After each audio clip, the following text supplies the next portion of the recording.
ayusin yung mga knowledge na alam natin. Then ipackage natin yan as a solution para ibenta natin sa mga taong nangangailangan, especially business owners.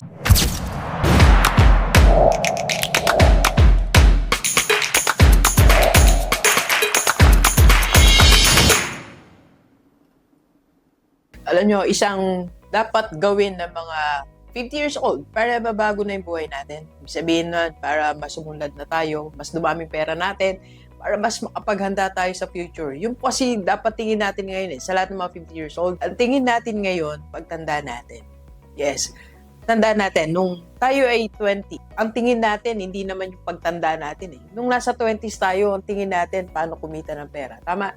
So, nung kumikita na tayo, ang tinitingnan naman natin, ang ginagawa naman natin is paano gumastos ng pera, paano bumili ng mga liabilities na akala natin mga assets. Tama?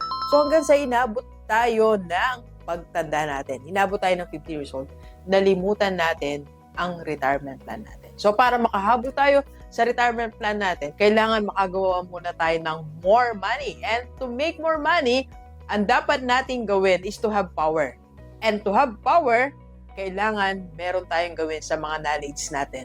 Kasi let's admit it, ang dami nating knowledge, ang dami nating alam at 50. Ang dami nating master, nag-MA tayo, nag-PhD tayo. Ang dami nating naral. Nagpunta pa tayo sa Metro Manila, nagpunta tayo sa magandang university, and yung iba sa atin, nagpunta pa sa ibang bansa, naglaan ng ilang taon talaga para mag-aral. Alam nyo, bago po matapos ang PhD ko sa Miriam College, it took me like 10 years.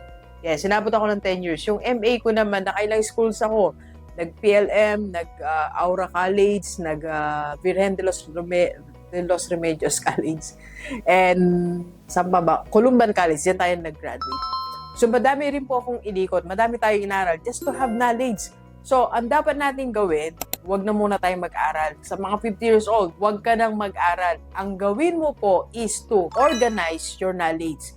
Ayusin yung mga knowledge na alam natin. Then, ipackage natin yan as a solution para ibenta natin sa mga taong nangangailangan, especially business owners. Kaya kung sobrang galing mo sa math, sa accounting, sobrang galing mo sa public speaking, sobrang galing mo sa pagsusulat, why not package it at ibenta natin as a solution sa mga problema ng mga business owners? Alam niyo, ang tagadami ko na pong naging guest mga school owners, business owners, sa mga seminars ko. One of the most requested topics ay how to become a public speaker. Yes, marami pa rin mga skills na hindi pa rin ganap na nadidevelop sa mga business owners at nangangailangan sila ng tulong natin. So kung meron kang kakaibang galing, organization knowledge, sell it to business owners to have more income.